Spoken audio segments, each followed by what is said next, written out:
के क्षेत्रफलों का अनुपात उनके संगत भुजाओं के वर्गों के अनुपात के बराबर होते हैं। तो इसमें हम लोग क्या करेंगे, दो त्रिभुज बनाएंगे, एक ए बी सी और दूसरा डी ई एफ। नहीं तो हम लोग क्या लिखेंगे यहाँ प्रमाण में कि मान लिया कि ए बी सी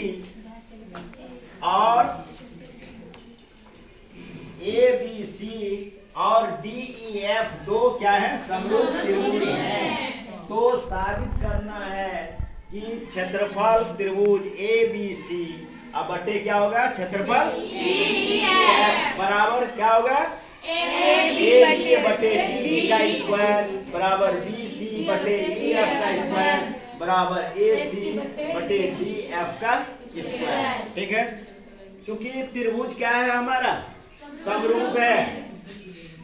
क्योंकि त्रिभुज क्या है, समरूप है। नहीं इसलिए क्या होगा, ए बी अब बटे क्या होगा, डी अब बराबर क्या होगा रे, बी सी अब बटे क्या होगा, ई एफ बराबर ए सी अब बटे डी एफ। नहीं और इसको हम लोग क्या करेंगे, समीकरण एक। अब चलो हम लोगों को क्या करना है कि ए से ए एम और डी से डी एम लंब किस पर खींचा, बी सी और ई एफ पर खींचा। ठीक है, ये बनावट में क्या हो जाएगा कि ए से ए एम लंब किस पर, बी सी पर, तथा डी से डी एन लंब किस पर, ई एफ पर डाला। क्या होगा, डाला। ठीक है, तो त्रिभुज ए बी सी का क्षेत्रफल क्या होगा, हाफ गुना आधार गुना ऊंचाई होता है। तो त्रिभुज ए बी सी का क्षेत्रफल क्या होता है, हाफ गुना आधार और गुना लंब या ऊंचाई। नहीं क्या होता है, ऊंचाई या क्या होता है, लंब की लंबाई, नॉट ऊंचाई, लंब की दोनों एक ही चीज है। यहाँ हम लोग क्या लिखेंगे, 1/2 गुना आधार, आधार क्या हो जाएगा हमारा, बी सी या गुना क्या होगा रे, ए एम क्या हो जाएगा, ए एम। इसको समीकरण 2। पुनः इसका क्षेत्रफल त्रिभुज डी ई एफ बराबर क्या हो जाएगा, 1/2 और गुना क्या होगा, ई एफ। नहीं ई एफ और गुना क्या हो जाएगा, डी एन। ठीक है, यहाँ तक कोई दिक्कत, ये हो गया समीकरण 3। अब समीकरण 1 में 2 को क्या करेंगे हम लोग, भाग दे देंगे। समीकरण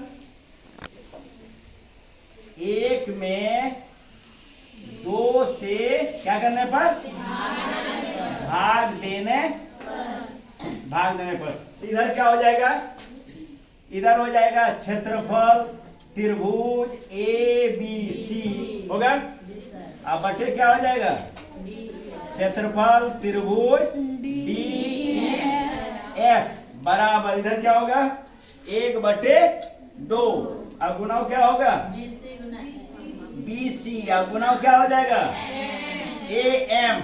नहीं क्या हो जाएगा, ए एम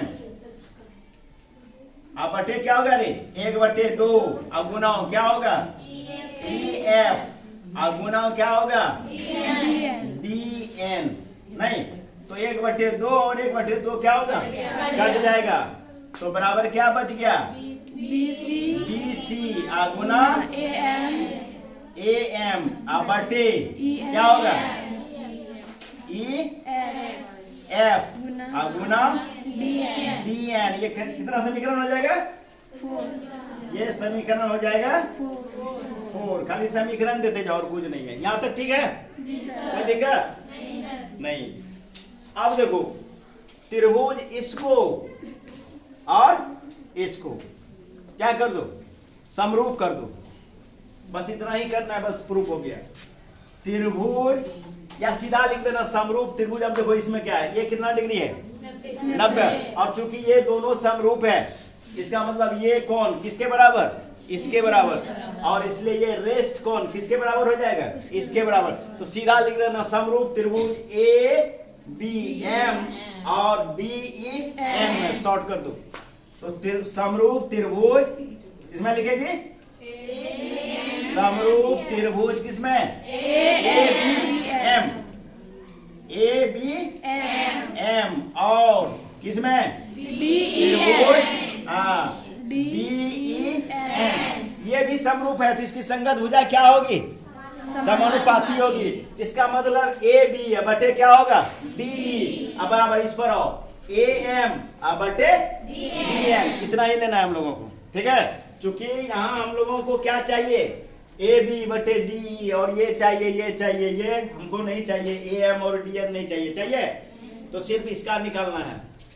तो ये हो रहा है, तो इसका मतलब क्या हो गया, ए बी बटे क्या हो जाएगा, डी ई, अब बराबर क्या होगा रे, ए एम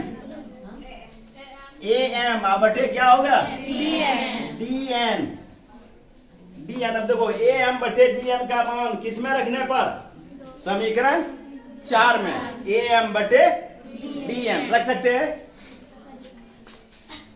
अब चलो ए बी बटे डी ई बराबर हो रहा है ए एम बटे डी एम, और यहां से चलो, यहां से ए बी बटे कितना हो रहा है, डी ई, ये मिल रहा है कि नहीं। इसके बराबर क्या हो रहा है, बी सी बटे ई एफ बराबर ए सी बटे डी एफ, होगा ऐसा, हो सकता है। अगर राम श्याम का भाई हो और श्याम हरि का भाई हो, तो राम हरि का भाई हो सकता है कि नहीं हो सकता है, नहीं होगा। तो वही चीज है, ए बी बटे डी ई बराबर हो रहा है ए एम बटे डी एम, और यहाँ ये दिया हुआ है ए बी बटे डी ई बराबर बी सी बटे ई एफ, ये और ये मिल रहा है। इसका मतलब यह इसका क्या होगा, बराबर होगा, ठीक है। तो इसका समीकरण दे दें, अच्छा रहेगा। समीकरण दे दे, खाली समीकरण देना है और कुछ नहीं। अब समीकरण किससे रहे, 1 और 5 से, बस हो गया। समीकरण किससे, 1 और 5 से, तो क्या हो गया,